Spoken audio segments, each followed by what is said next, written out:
அல்ஹம்துலில்லாஹி வஹதா அஸ்ஸலாத்து வஸ்ஸலாம் அலைக்கும் அன்லா நபிய பாதா. அளவற்ற அருளாளனும் நிகரில்லாத பேரன்புடையோனுமாகிய அல்லாஹுவின் திருப்பெயர் போற்றியவனாக, அவனது வற்றாத கருணையும் கிருபையும் பேரருளும் அவனது இறுதி தூதராக இவ்வுலகிற்கு வருகை புரிந்த நம் உயிரினும் உயர்ந்த உத்தம தூதர் சத்தியமோதர் முஹம்மது ஸல்லல்லாஹு அலைஹி வஸல்லம் அவர்களின் மீதும், அன்னாரின் குடும்பத்தார் மீதும், அவர்களின் நல்லற தோழர்கள் மீதும், அவர்களின் சத்திய மார்க்கத்தை உலகிலே நிலைநாட்ட உடல் பொருள் ஆவியை தியாகம் செய்த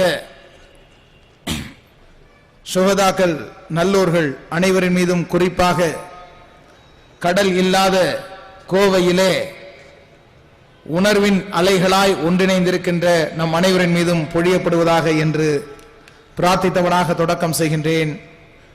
அன்பு சகோதரர்களே, அஸ்ஸலாமு அலைக்கும் வரஹ்மத்துல்லாஹி வபரகாத்துஹு. அனைத்து ஜமாத்துகள் மற்றும் இஸ்லாமிய இயக்கங்களின் கூட்டமைப்பின் சார்பிலே கோவை மாநகரிலே இறை சட்டங்களை பாதுகாப்பதற்காக நடத்தப்பட்டு கொண்டிருக்கின்ற இந்த எழுச்சி மிகுந்த மாநாட்டிலே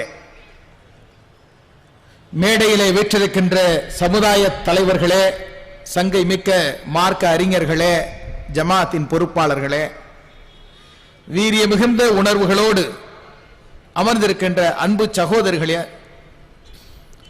இந்த சமுதாயத்திற்கான சவால்களை சந்திப்பதில் நாங்கள் ஆண்களுக்கு சளைத்தவர்கள் அல்ல என்று காட்டும் விதமாக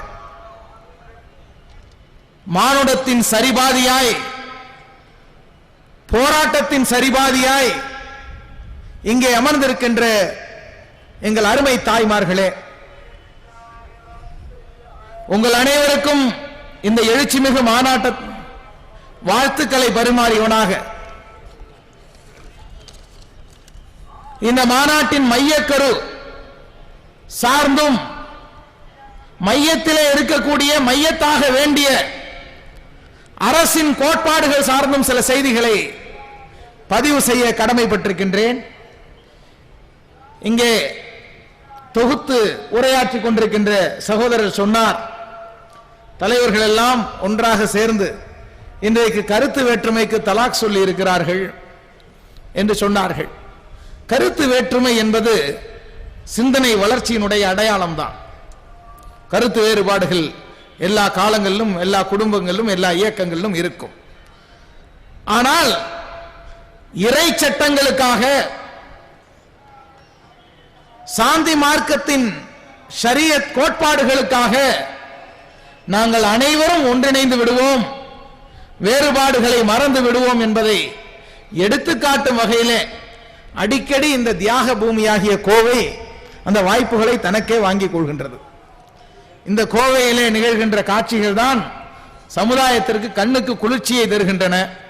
இந்த ஊரும் குளிர்ச்சியானது, இந்த ஊரில் கிடைக்கின்ற காட்சியும் சமுதாய மக்பு சகோதரர்களே, இந்த போராட்டம் என்பது பொது சிவில் சட்டம் என்பது சார்ந்து மட்டுமல்ல. இங்கே ஒரு குறிப்புக்காக இது பொது சிவில் சட்டம் என்று சொன்னால் கூட இதற்கு உள்ளே முன்வைக்கப்படக்கூடிய நுட்பமான அரசியலை பார்க்க வேண்டும். அவர்கள் எப்படி பரப்புரை செய்வார்கள் என்று சொன்னால், பொதுவான ஒரு சட்டம் எல்லாருக்கும் தேவைதானே, முஸ்லிம்களுக்கு மட்டும் தனி சட்டம் இந்த நாட்டில் தேவையா என்று கேட்டால் நடுநிலை உள்ளங்கள் ஆமாம், சட்டத்தின் முன்னால் எல்லாரும் சமம் தானே, ஏன் முஸ்லிம்கள் மட்டும் தனி சட்டம் கேட்கிறார்கள் என்று அவர்களுடைய சிந்தனையை தவறாக வழிநடத்துவதற்கான வார்த்தையாக இந்த பொது என்ற சட்டத்தை, பொது என்ற சொல்லாடலை பயன்படுத்துகிறார்கள்.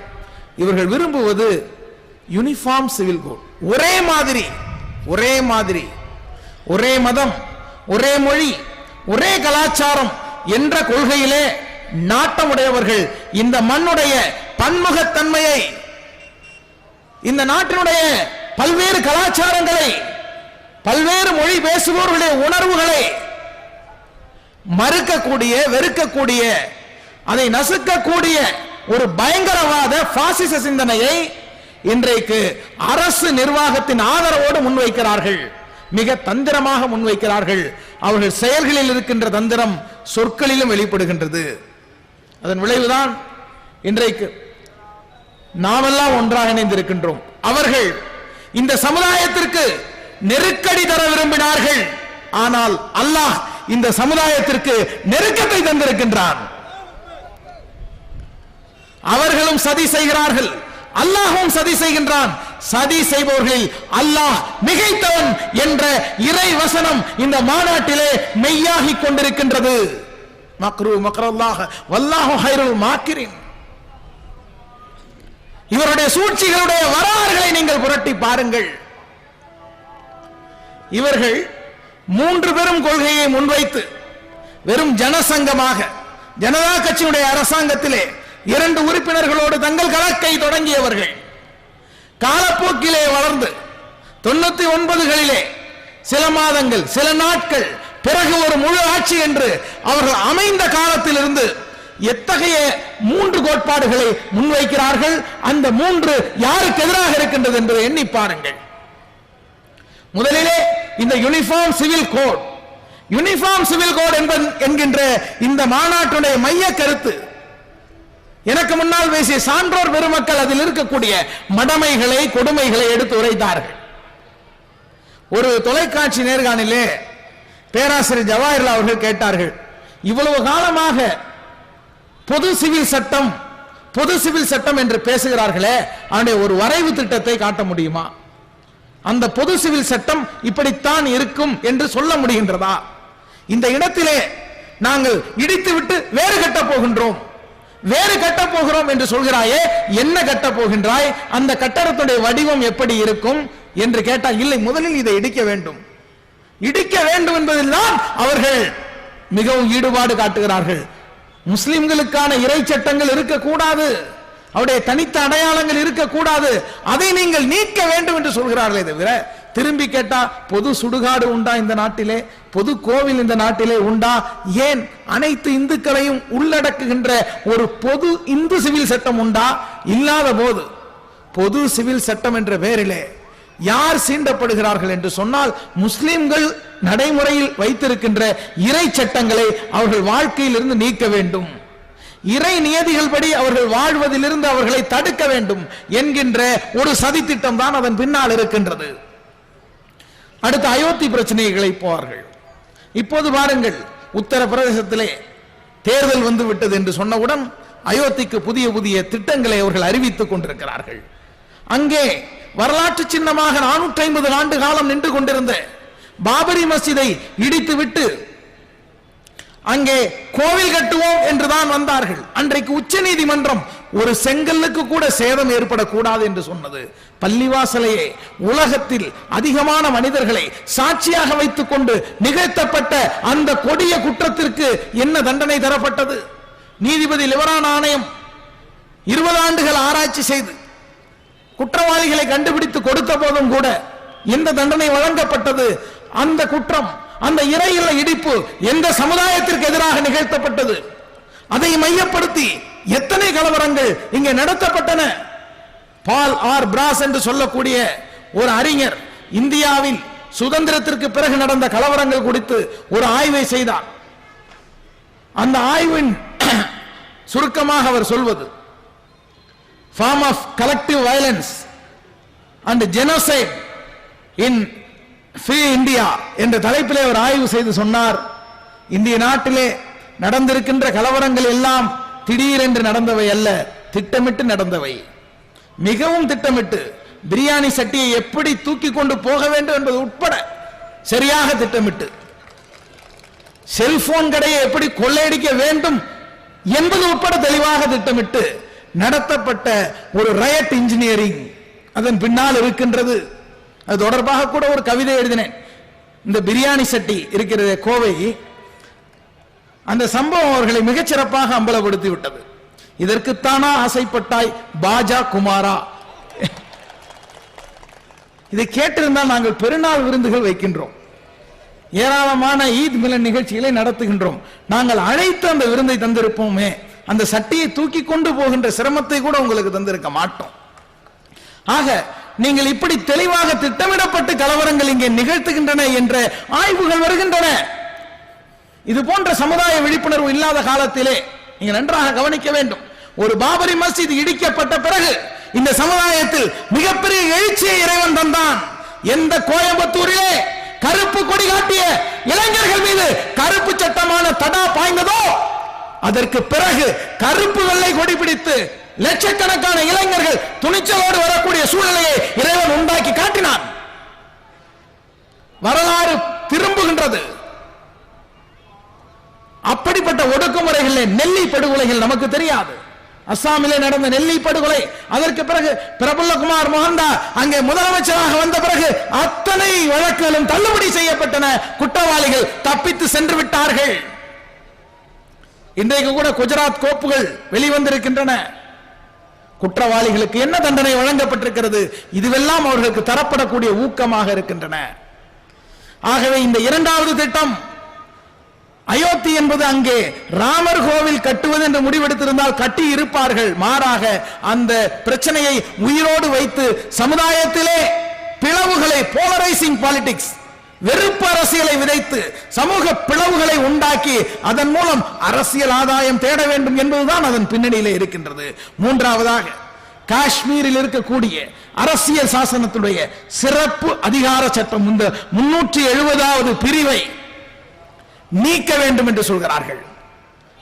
ஆட்சி கிடைத்திருக்கின்றது, பெரும்பான்மை கிடைத்திருக்கின்றது. ஆத்திரத்தோடும் அவசரத்தோடும் அவர்கள் காஷ்மீரிலே காய்களை நகர்த்தினார்கள். விளைவு என்ன தெரியுமா? சில வாரங்களுக்கு முன்பு சென்னையிலே மதச்சார்பற்றோர் மாமன்றம் நடத்திய கூட்டத்திலே பங்கேற்று பேசிய இந்திய கம்யூனிஸ்ட் கட்சியினுடைய தோழர் திரு மகேந்திரன் அவர்கள் சொன்னார்கள், இன்னும் ஓரிரு மாதங்களிலே காஷ்மீரில் இருக்கக்கூடிய அத்தனை இளைஞர்களும் கொன்று ஒழிக்கப்பட்டு விடுவார்கள். இதை பற்றிய கவலையை இந்த சமூகத்திற்கு போய் சேரவில்லை. அப்துல் கலாம் அவர்கள் இறந்த நேரத்திலே ஒரு தூக்கு தண்டனை நிறைவேற்றப்பட்டதல்லவா? அப்போது எழுதியிருந்தேன், வாசலில் ஒரு வான வேடிக்கை, கொல்லையிலே ஒரு கொலை. வாசலில் ஒரு வான வேடிக்கை உருவாக்குவார்கள், கொல்லையிலே ஒரு கொலையை செய்வார்கள். இங்கே பொது சிவில் சட்டம் என்ற ஒரு மாபெரும் விவாதத்தை உருவாக்கி கொண்டு இன்னும் பல்வேறு நெருக்கடிகளை, உணர்ச்சி கொந்தளிப்புகளை இந்த சமுதாயத்தில் உருவாக்கி கொண்டு காஷ்மீரிலே இளைஞர்களை கொன்றொழிக்கக்கூடிய கொடுமை நடந்து கொண்டிருக்கின்றது. இன்றைக்கு ஒரு நெருக்கடி நிலையை நோக்கி இந்த நாடு நகர்கின்றதா என்று அரசியல் தலைவர்கள் கேள்வி கேட்கும் அளவுக்கு மிக கொடுமையான காலகட்டங்கள் நெருங்கிக் கொண்டிருக்கின்றன. இந்திய அரசியல் சாசனத்தின் மீது ஆணையிட்டு பதவி பிரமாணம் எடுத்தவர்கள் அதன்படி நடக்க வேண்டும். இன்றைக்கு காந்தியின் இந்தியாவுக்கும் கோட்சேயின் இந்தியாவுக்குமான மோதல், யாரை இந்தியாவில் கொண்டாட வேண்டும் என்பதை எப்படி முடிவு செய்வது? காந்திய கண்ணோட்டத்தோடு தான் காந்தி தேசத்திலே முடிவெடுக்க முடியும்.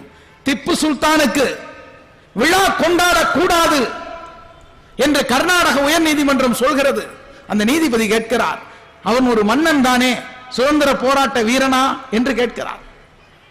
அன்பானவர்களே, காந்தி அவர்கள் யங் இந்தியா பத்திரிகையிலே எழுதுகின்றார், சுதந்திர போராட்டத்திலே இவனுக்கு நிகரான மாவீரனை நான் சந்தித்ததில்லை என்று சான்றளிக்கின்ற காந்தி சொல்கின்றார், ஒரு நல்ல முஸ்லிமாக, ஒரு நல்ல மன்னனாக இருந்த திப்பு சுல்தான் அரசாங்கத்துடைய வருவாயை பற்றி கவலைப்படாமல் பூரண மதுவிலக்கை அமல்படுத்தியவன். மதுவிலும் மங்கையிலும் மூழ்கி போகின்ற மன்னர்களைப் போல அவன் நடந்து கொள்ளவில்லை. அவன் ஒரு உன்னதமான மன்னன், விடுதலை உணர்வை தந்த மன்னன் என்று மகாத்மா காந்தியடிகள் தன்னுடைய யங் இந்தியா பத்திரிகையிலே திப்பு சுல்தானுக்கு சான்றளிக்கின்றார். ஆனால் சுதந்திர இந்தியா திப்பு சுல்தானை கொண்டாடுவதற்கு தடை விதிக்கின்றது என்று சொன்னால் நீங்கள் தியாகங்களை களவாட பார்க்கிறீர்கள். தேசங்களுடைய, இந்த தேசத்தினுடைய கட்டமைப்பில் முஸ்லிம்களுடைய பங்களிப்பை இருட்டடிப்பு செய்ய பார்க்கிறீர்கள்.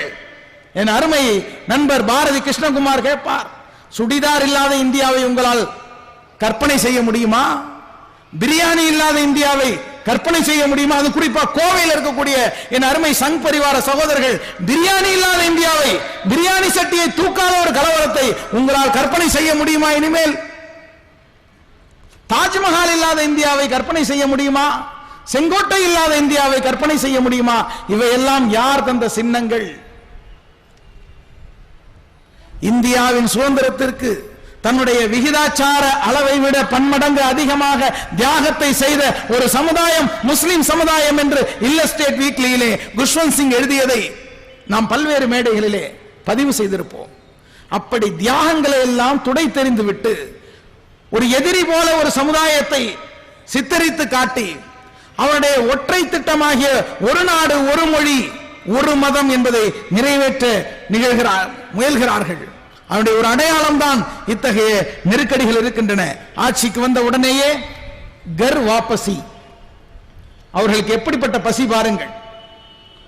பிலால் அடிக்கின் சொன்ன பாங்கோசை ஒடுக்கப்பட்டவனை உள்ளே வா என்று அழைத்தது. நீ எழுப்புகின்ற எதிர்ப்பு முழக்கம் கொடிமரம் கூட வராதே, தள்ளிப்போ என்று விரட்டுகின்றது. தன்னை மனிதனாக நடத்துகின்ற ஒரு இடத்தை நோக்கி மனிதன் நகர்வது இயல்பானது, இயற்கையானது, நீதியானது. நீதி என்பதுதான் அமைதியினுடைய தாய். ஒரு நாடு அமைதியாக இருக்க வேண்டும் என்று சொன்னால் அங்கே நீதி நிலவ வேண்டும். தமிழகத்திலே இந்த பகுத்தறிவு மண்ணிலே கொடுத்த கடனை திருப்பி கேட்டதற்காக தாழ்த்தப்பட்டவன், மலம் தின்ன வைக்கப்பட்ட கொடுமை திருச்சி அருகே திண்ணியம் என்ற ஊரிலே நடந்ததே. லால்குடிக்கு பக்கத்திலே ஐநாவினுடைய சிறுபான்மை பணிக்குழு 12வது மாநாட்டிலே பங்கேற்கின்ற வாய்ப்பு பெற்ற இங்கே வந்திருக்கின்ற நம்முடைய பேராசிரியர் ஜவாஹிர்லா அவர்கள் இந்த சம்பவத்தை இங்கே பதிவு செய்யக்கூடிய வாய்ப்பை பெற்றார்கள். தலித் மக்களுக்கு இழைக்கப்படக்கூடிய கொடுமையை அன்றைக்கு இந்திய அரசின் பிரதிநிதியாக, அன்றைக்கு பாஜக அரசுடைய பிரதிநிதியாக வந்திருந்த சோலி சொரப்ஜி அவர்கள் இடஒதுக்கீட்டிற்கு எதிராக பேசினார்கள். ஆக பிரச்சனை இந்தியாவிலே இடஒதுக்கீட்டை, சமூக நீதியை ஒழிக்க வேண்டிய சக்திகள், சமூக நீதியை காக்க வேண்டிய சக்திகள் என்று தெளிவான கோடு வரையப்பட்டு விட்டது.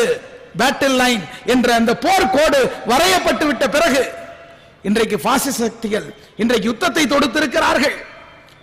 கடந்த வாஜ்பாய் ஆட்சியிலே ஹரியானாவிலே பசுவின் தோலை உரித்தார்கள் என்று சொல்லி 5 தலித் இளைஞர்கள் அடித்துக் கொல்லப்பட்டார்கள். எங்கு தெரியுமா?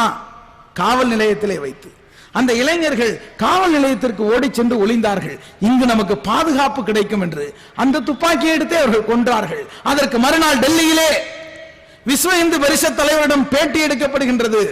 இப்படி மாட்டை மனிதனை விட உயர்வாக கருதுவது சரிதானா என்று கேட்டால் அப்படித்தான் எங்களுக்கு போதிக்கப்பட்டிருக்கிறது என்று சொன்னார்.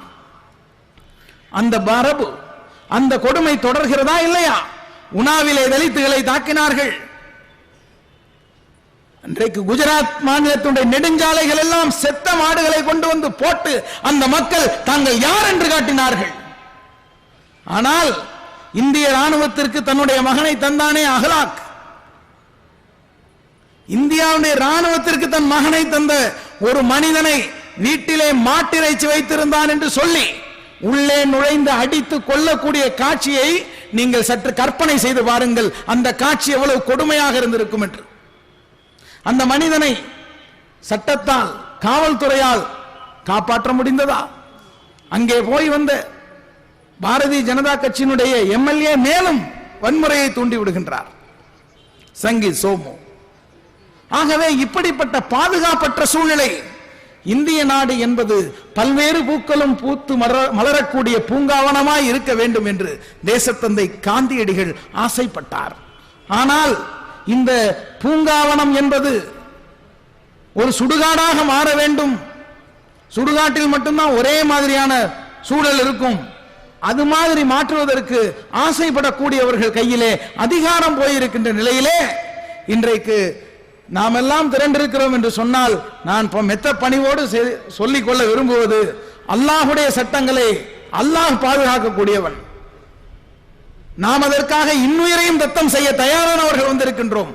அதே நேரத்திலே இங்கே வந்திருக்கின்ற தலைவர்கள் எல்லாம் தங்கள் கட்சி கொடிகளை காப்பாற்றிக் கொள்வதற்கு வரவில்லை, இந்த நாட்டின் தேசிய கொடியை காப்பாற்ற வந்திருக்கிறார்கள் என்பதை, இந்த நாட்டினுடைய தேசிய கொடியை காப்பாற்றுவதற்கு தான் எங்கள் கொடிகளை எல்லாம் வீட்டிலேயே வைத்து விட்டு வந்திருக்கின்றோம். இந்த நாட்டினுடைய தன்மையை, இந்த நாட்டிற்கு தியாகம் செய்த மாபெரும் தலைவர்களுடைய கனவுகளை தகர்க்கக்கூடிய, கெடுக்கக்கூடியவர்கள், செக்குலரிசம் என்று சொல்லக்கூடிய மதச்சார்பின்மையை நஞ்சு போல வெறுக்கிறார்கள். அரசியல் சாசனத்திலே இடம்பெற்றிருக்கின்ற அந்த செக்யூலரிசம் என்ற சொல்லை நீக்கிவிட்டு ஒரு மத்திய அரசாங்கம் விளம்பரம் கொடுக்கக்கூடிய கொடுமையை என்று பார்த்தோம். குடியரசு தின விளம்பரத்திலே அனைத்து நாளேடுகளிலும் வந்த அந்த சொல்லிலே செக்யூலரிசம் என்ற சொல்லே இல்லை. மதச்சார்பின்மை என்பதற்கு மற்ற நாடுகள் வைத்திருக்கின்ற விளக்கத்திற்கும் இந்திய நாடு கொண்டிருக்கின்ற விளக்கத்திற்கும் வேறுபாடு இருக்கின்றது.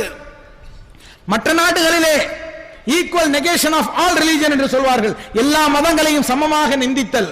இந்திய நாட்டிலே செக்யூலரிசம் என்பது எல்லா சமயங்களுக்கும் சமமான உரிமையை அளித்தல் என்று பொருள் ஆகின்றது. அந்த சம உரிமை எல்லாருக்கும் இங்கே சமம்தான், யாருக்கும் புறக்கணிக்க முடியாது. இது அவர்களுக்கு ஏற்றுக்கொள்ள முடியவில்லை. RSS மூலப்பிதா ஒருவர் சொன்னார், இந்தியாவுடைய அரசியல் சாசனம் என்பது வீட்டில் திருட வந்தவனையும் வீட்டின் உரிமையாளனையும் சமமாக நடத்துகிறது என்று சொன்னார்கள். அரசியல் சாசனத்தை மதிக்காதவர்கள் அரியணையில் இருக்கிறார்கள். ஒரு ஜெர்மானிய அறிஞன் சொன்னான், நாடாளுமன்ற ஜனநாயகத்தை பயன்படுத்தி நாடாளுமன்ற ஜனநாயகத்தை புதைகுழிக்கு அனுப்புவதுதான் பாசிசத்தினுடைய பாதை என்று சொன்னான். இன்றைக்கு ஜனநாயகம், பெரும்பான்மைவாதம், டெமோக்ரசி என்பதற்கும் மெஜாரிட்டேரியனிசம் என்பதற்கும் நிறைய வேறுபாடு இருக்கின்றது. முஸ்லிம்களுக்கு தனியாக அவர்கள் மட்டுமே ஈடுபடக்கூடிய குடும்ப நிகழ்வுகளிலே ஒரு சட்ட வரைமுறை இருக்கலாமா கூடாதா என்பதை பெரும்பான்மை மக்களிடம் கருத்து கேட்கிறது. சௌஹானுடைய சட்ட ஆணையம், அந்த சௌஹான் யார்? பல்பீர் சிங் சௌஹான் யார்? இந்த குறிப்போடு நான் நிறைவு செய்ய விரும்புகின்றேன்.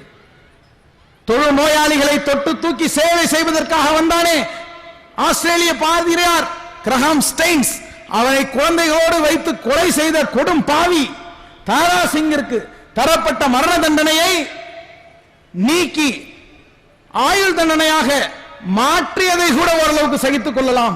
அந்த தீர்ப்புரையிலே பல்பீர் சிங் சௌஹான் சொன்னார், மதம் மாற்றம் என்பது ஒரு கொடிய செயல், அதை இவர்கள் செய்து இவருடைய கோபத்தை தூண்டிவிட்ட காரணத்தினால்தான் அந்த கொலையை இவர்கள் செய்ய வேண்டி வந்தது என்று அந்த கொலையை நீதிமன்றத்தின் மூலம் நியாயப்படுத்தியதை நெஞ்சங்களே ஏற்றுக்கொள்ள முடியுமா? இன்றைக்கு எல்லா இடங்களிலும் ஆழமாக ஊடுருவி இருக்கிறார்கள். இன்ஷா அல்லாஹ் நம்மோடு அரசுகள் இல்லை, அதிகாரங்கள் இல்லை, பணபலம் உடையவர்கள் நமக்கு பக்க துணையாக இல்லை, ஆனால் படைத்தவன் இருக்கின்றான். அந்த துணையோடு நாம் போராடுவோம், வெல்வோம். இந்த நாட்டை பயங்கரவாதிகளிடமிருந்து, பாசிசவாதிகளிடமிருந்து, தியாகசீலர்களுடைய கனவுகளை சிதைப்பவரிடமிருந்து காப்பாற்றுவோம் என்ற சூளுரையை நாம் அனைவரும் சேர்ந்து ஏற்போம் என்ற செய்தியை கூறி விடைபெறுகின்றேன். நன்றி. வாஹிரு தஅவானா அல்ஹம்துலில்லாஹி ரப்பில் ஆலமீன். அஸ்ஸலாம்.